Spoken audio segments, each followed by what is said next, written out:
ഒന്ന് കൂളാകാൻ വേണ്ടി മൂന്നാർ പോകുമ്പോൾ വഴിയിൽ ദൂരെയായി കാണുന്ന ഒരു മലയും അതിൻ്റെ മുകളിൽ പ്രകൃതിയുടെ അത്ഭുതം പോലെ ഒരു പാറയും. അതാണ് ഇന്നത്തെ നമ്മുടെ ഡെസ്റ്റിനേഷൻ. ES ട്രാവലിൻ്റെ ഒരു പുതിയ വീഡിയോയിലേക്ക് എല്ലാവർക്കും സ്വാഗതം. ഒരു കൊച്ചു തണുത്ത വെളുപ്പാൻ കാലത്ത് തുടങ്ങിയ ട്രക്കിംഗ് ആണ് എൻ്റേത്. ഇത്തിരി സാഹസികതയുണ്ടെങ്കിലും കോടയും തണുത്ത കാറ്റും കൊണ്ട് നിറഞ്ഞ ഇവിടം നിങ്ങളെ ചില്ലാക്കുന്നതിൻ്റെ കൂടെ മനസ്സും ഫ്രഷാക്കും. ആദ്യം കുറച്ച് കാട്ടിലൂടെ വേണം നമുക്ക് ട്രക്കിംഗ് തുടങ്ങാൻ. നല്ല വലിപ്പത്തിലുള്ള വയനാടൻ പുല്ലിനിടയിലൂടെ നടന്നു വേണം അങ്ങോട്ടെത്താൻ. താഴേക്ക് നോക്കിയാൽ ചങ്കിടി കൂട്ടുന്ന അഗാധമായ കൊക്കയാണ്. പിന്നെ കുറച്ച് സ്ലിപ്പറിയായ പാറയിലൂടെ പിടിച്ചു കയറാനുമുണ്ട്. കുറച്ച് അഡ്വഞ്ചർ കൂടെ ആയതുകൊണ്ട് ഇവിടെ ആൾക്കാർ നല്ല കുറവ് തന്നെയാണ്. പോകുമ്പോൾ മുന്നിലേക്ക് നോക്കുമ്പോൾ കാണുന്ന കാഴ്ച ഒരു രക്ഷയുമില്ല കേട്ടോ. ദൂരെ നല്ല കാറ്റിൽ ആടിയുരന്ന പുല്ലുകൾ, വെളുത്ത കോടയുടെ പിന്നിലായി കാണുന്ന കാഴ്ച എത്ര റിസ്ക്കുള്ള മല കയറാനും പ്രേരിപ്പിക്കുന്ന ഒന്നല്ലേ. മുകളിലെത്തിയാൽ വരുന്ന വഴിയിലുള്ള ക്ഷീണവും റിസ്ക്കുമെല്ലാം മറന്നു പോകുന്ന തരം ഫീലാണ്. ഇതൊക്കെ ഉണ്ടാക്കിയ ആൾ ഒരു സംഭവം തന്നെയല്ലേ. ഇവിടെ നിന്ന് ഒരു കട്ടൻ ചായ കൂടെ കിട്ടിയിരുന്നെങ്കിൽ അതിനുള്ള സെറ്റപ്പും കൂടെ എടുക്കണമായിരുന്നു. സത്യത്തിൽ ഞാൻ ഇത്രക്കും പ്രതീക്ഷിച്ചില്ല.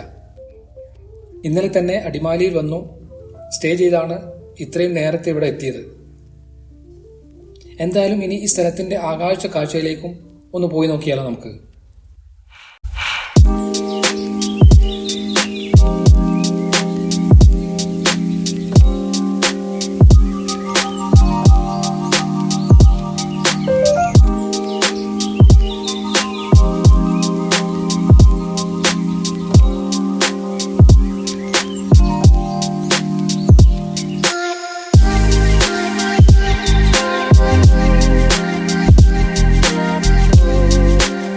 ഞാൻ പോയ സ്ഥലങ്ങളിൽ എനിക്ക് വളരെ ഇഷ്ടപ്പെട്ട ഒരിടമാണിത്. ഇവിടെ ഒരുപാട് നേരം ചുമ്മാ നിന്നു.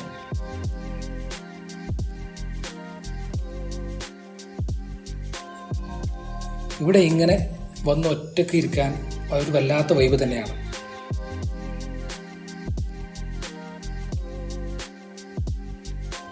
ഈ സ്ഥലത്തിന്റെ സൗന്ദര്യം കണ്ടു നിന്നാൽ വേറെ ഒരു ലോകത്ത് എത്തിയ പോലെ.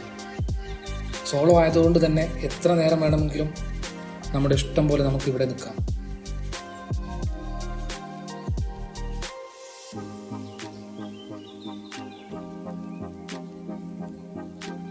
അത് രാവിലെ തന്നെ ഇറങ്ങിയതാണ് സന്നേട്ടന്റെ വേക്കപ്പ് കാണാമെന്ന് കരുതിയിട്ട്. ബട്ട് ആളെ ഇതുവരെ വന്നു കണ്ടില്ല.